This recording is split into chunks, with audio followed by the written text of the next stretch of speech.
es incomprensible, sin saber que, desde finales de ese periodo, no sé si hay problemas si es que oís mal o qué. Es que afuera no se oye. Pues mira, vamos a ¿hay que gente fuera o qué? Sí, mucha. Ostras. Voy a hacer una cosa. Voy a quitar el micrófono de Julio Iglesias y voy a hablar directamente aquí, porque si no es que no se vale. Así que me aguantaré y es que así por lo menos los de fuera lo... Claro. Sigo. Sí, hay diferencia, claro. Vale. Esto da por lo que estéis fuera, con usted. Os habéis hecho que me siente. Que es un... Si no se tiene en cuenta, por ejemplo, que desde finales del siglo XV en España hay una cosa única en la Europa de aquel tiempo que se llama Registro de Patentes de Invención. Además está aquí cerquita, en el castillo de Simancas, ahí sigue prácticamente todo el material, por cierto, que era la primera oficina de patentes de la historia. Los privilegios de invención, como se llamaban, consistían en que cualquier persona que había inventado un aparato iba y lo registraba la corona. Y aquí venían milaneses, flamencos, alemanes, por supuesto muchos españoles, a patentar sus inventos. Aquí hay que ponerle una medalla no, la laureada de San Fernando, a un gran sabio local que es Nicolás García Tapia, que es quien ha permitido, desde la Universidad de Valladolid, por cierto, recuperar el gigantesco esfuerzo científico y técnico de la España de los siglos de oro, sin el cual, claro, no se entiende nada. ¿Cómo puedes entender que un país menesteroso, con poca demografía, con una naturaleza, en fin, no siempre generosa, ¿verdad?, conquiste un continente en medio siglo y 2 océanos después? No se entiende. No se entiende salvo que cuentes con una estructura política extremadamente organizada y una disciplina científica desarrolladísima, que es exactamente, para los parámetros de la época, lo que la España de aquel momento aportó, y la lista es interminable, de inventos. Bueno, esa capacidad de innovación es lo que se aplica íntegramente al campo militar desde muy temprano, desde la Primera Guerra de Nápoles, en 1495 en adelante. Y es un elemento fundamental para entender por qué la infantería española se convierte en la fuerza militar más eficaz del mundo durante tanto tiempo. Aquí pasa algo. Ahora sí, vale. Hablamos de la guerra de Nápoles, y es muy interesante porque todo esto empieza precisamente ahí, ¿no? Y empieza con una derrota, por cierto. Por razones políticas que seguramente conocéis todos, España se ve en la obligación de pelear en Nápoles contra los franceses. Los españoles vienen de las guerras de la Reconquista contra el Reino de Granada, en una guerra, la de Granada, que había sido fundamentalmente una guerra de asedios, una guerra pesada, nada que ver con las grandes batallas campales que tenían lugar en Europa. Y para allá va lo mejor que tenía la corona, que era Gonzalo Fernández de Córdoba, al que luego se llamara el Gran Capitán, con unos pocos cientos, luego unos pocos miles de hombres a los que podía pelear en un territorio que desconocía, junto a unos aliados que eran los napolitanos, compuestos fundamentalmente por tropa de leva y aristócratas. Era una época en la que el ejercicio de las armas estaba reservado a la nobleza. Y la primera experiencia es una catástrofe brutal, que es la primera batalla de Seminara. Lo interesante es que a partir de aquí Gonzalo Fernández de Córdoba empieza a darle vueltas a la cabeza. Estamos acostumbrados a pensar en los nobles de la época como fundamentalmente nobles guerreros. O sea, pues imaginaos, o sea, sucios, olor a ajo, todas esas cosas, ¿no? La verdad es que la aristocracia de la época española, y no solo española, son ya la gente del Renacimiento, están atiborrados de lecturas griegas y latinas. Y todos conocen el ejemplo de las falanges macedónicas, de las legiones romanas, etc. Gonzalo Fernández de Córdoba lo que empieza a pensar es cómo sacar el máximo partido de una tropa escasa, con unas armas limitadas, las de la época, ballestas, arcabuces, espadas, picas, ¿verdad?, incorporando toda innovación técnica y organizativa que se le pasa por la cabeza. Y a partir de ahí empieza a concebir una forma nueva de pelear por parte de unos soldados que también van a ser nuevos. Los soldados de la época, repito, eran fundamentalmente tropa de leva campesina, reclutada aquí y allá cada vez que había una guerra, había una batalla, llegaba el noble, a la ciudad a la que correspondiera el servicio militar de esa gente, la levantaba, la llevaba a morir o no, y se acababa la batalla y se disolvía la tropa. Y Gonzalo Fernández de Córdoba descubre que lo que necesita es un ejército permanente.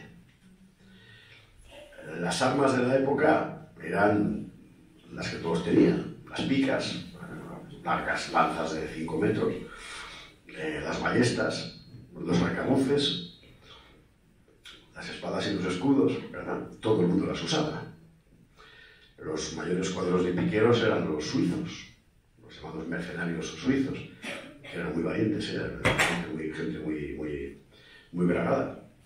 Los arcabuces los habían inventado, los grandes cuadros de arcabuces, los húngaros.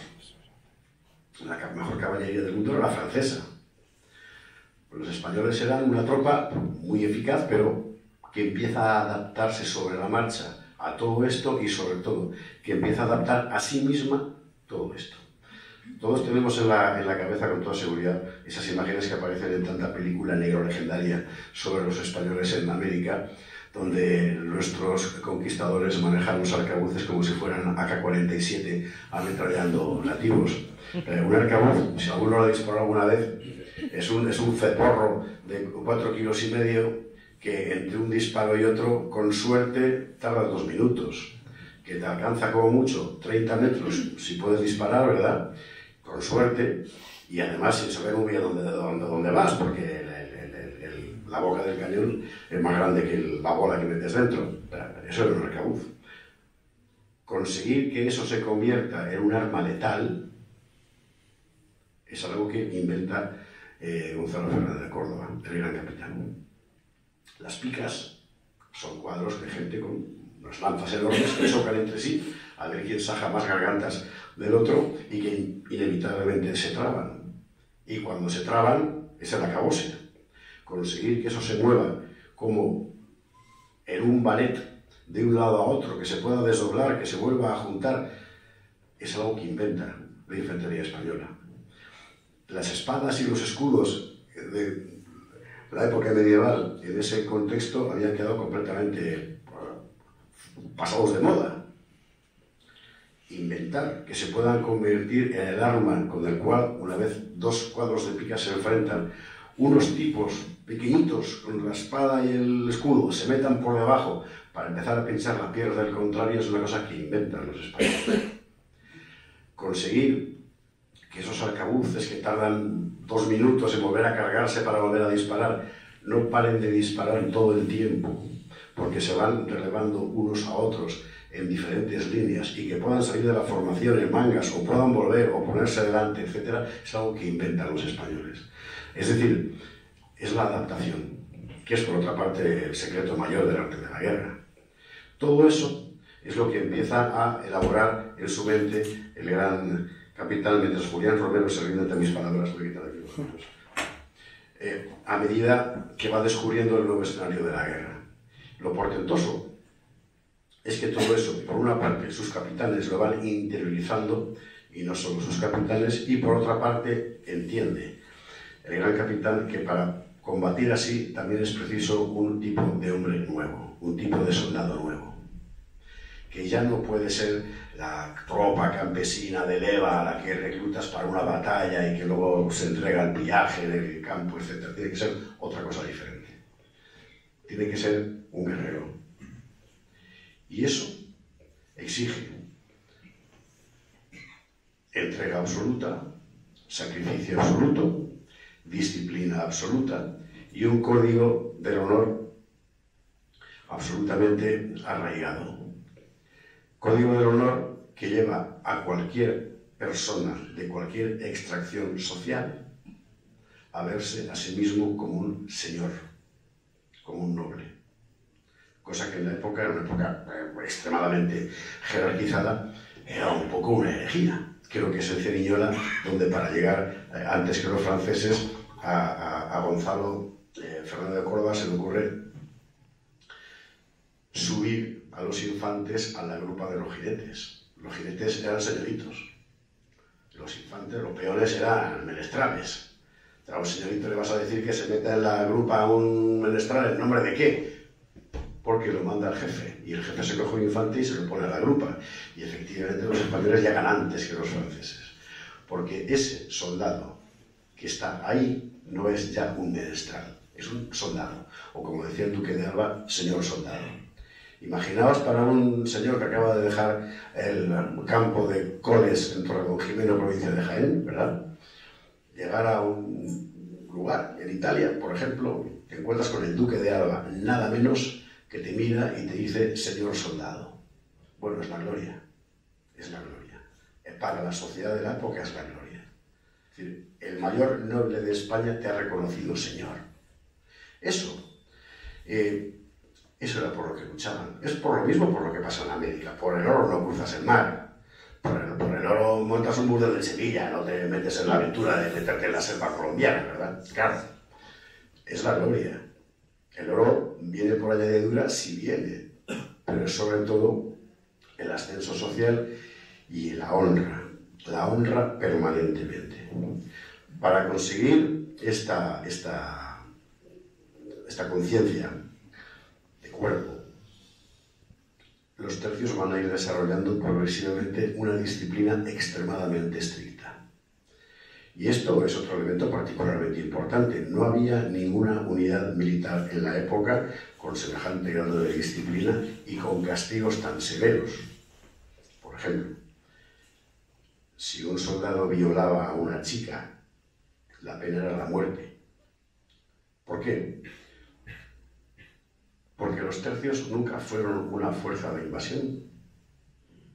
Esto es muy interesante. Los tercios jamás invadieron nada. Hay un par de batallas que son fuera del territorio de la corona, pero normalmente eran una fuerza de defensa. Siempre pelearon en territorio de la corona. Cuando van a Flandes porque no hay más remedio, van porque es territorio de la corona. Otros se encargaban allí de la defensa. De tal forma que el soldado de los tercios en campaña tiene que tratar a los civiles en Nápoles, en Milán, en el Franco Condado o en Flandes, como los trataría en Aragón o en Andalucía. Es la misma gente, el rey es el mismo, tienen los mismos derechos. En ese contexto, lo que hace la honra del soldado de los tercios es precisamente el grado de exigencia. Hay un libro celebérrimo, que yo lo cito en mi libro sobre los tercios, que lo hace un maestre de campo de los grandes, Sancho de Londoño, que es un manual para devolver a los tercios a la disciplina al modo antiguo. Es impresionante, porque Londoño escribe esto, debía de ser el año 70 ya. O sea, los tercios están en su máximo apogeo, son la mejor tropa del mundo, nadie les sopla. Y el tío todavía está con esa cosa tan... de decir, los de antes sí que eran buenos. A ver si conseguimos que vuelvan a la disciplina de los de antes. Y lees las prescripciones y realmente la disciplina era feroz. Claro, con la mentalidad de hoy, que es una mentalidad más bien pues, como de molicie posmoderna, ¿verdad? Puede parecer una cosa muy brutal, pero con la mentalidad de la época, precisamente lo que hacía a esta gente sentirse parte de un cuerpo superior era la asunción deliberada, voluntaria de esa disciplina. Porque lo que te hacía grande, lo que te hacía alto, lo que te hacía señor, precisamente era asumir todo eso como parte de tu identidad. Y así se va configurando una tropa profesionalizada, con un sentido ético absolutamente excepcional y por tanto con una capacidad de entrega enorme. Parte de esa disciplina, por supuesto, una parte muy importante era la destreza técnica. Es decir, la frase famosa de que la auténtica escuela del soldado es de los guardias, y que a todos los que hemos sido soldados tanto nos ha fastidiado, ¿verdad? Nace aquí. La idea de que la guardia es la escuela del soldado nace en los terrenos. Todo el mundo tenía que hacer guardia. Obligatorio. Todos los días tenías que entrenar, menos los domingos, había que ir a misa. Todos los días, ya fuera a disparar, ya fuera con una espada, ya fuera con lo que fuere. Las marchas podían ser agotadoras. Si no había campaña, había que hacer marcha. Es ese tipo de cosas, ¿no? Todo eso crea evidentemente una unidad de élite, como la llamaríamos hoy.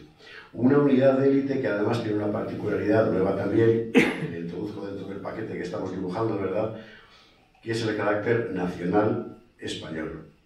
Valga el término para la forma de entender las cosas en la época. Pero los tercios son españoles. Decir tercios españoles es una redundancia, como dice Quatrefages, porque los tercios, específicamente los tercios, todos eran españoles. Había a veces italianos de Nápoles, pero eso era como si fueran españoles. De hecho, hasta el siglo XVIII lo fueron. Los ejércitos de la corona no, eran muchísimo más amplios, había de todo. Había jinetes croatas o albaneses, había valones, había italianos, había alemanes por todas partes, porque el oficio fundamental de los jóvenes alemanes en la época era la guerra, porque resultaba más fácil sobrevivir en el campo de batalla que si se quedaban en el campo, labrándolo, ¿no? Pero los tercios, que eran la unidad decisiva en todos los frentes de combate, eran siempre españoles. Y eran siempre españoles porque, en principio, estaba bien pensado, solo así podrían entenderse unos con otros y podrían compartir un cierto número de valores. Esa idea que os contaba antes de la honra, por ejemplo, y la religiosidad, que es clave en los tercios, tampoco se entiende nada sin ella. Y Ferrer de Almagro, Augusto, lo ha retratado muy bien en Nempe, por ejemplo, ¿no? La religiosidad es clave, sobre todo es clave cuando tienes un oficio en el que lo más probable es que mueras. Esto es una cosa que sigue viva en los ejércitos de todo el mundo, incluso hoy. En los ejércitos de la muy laica República Francesa hay una unidad que son los paracaidistas, cuyo himno es a San Miguel Arcángel. Y en España todas las unidades militares tienen un fondo religioso muy importante.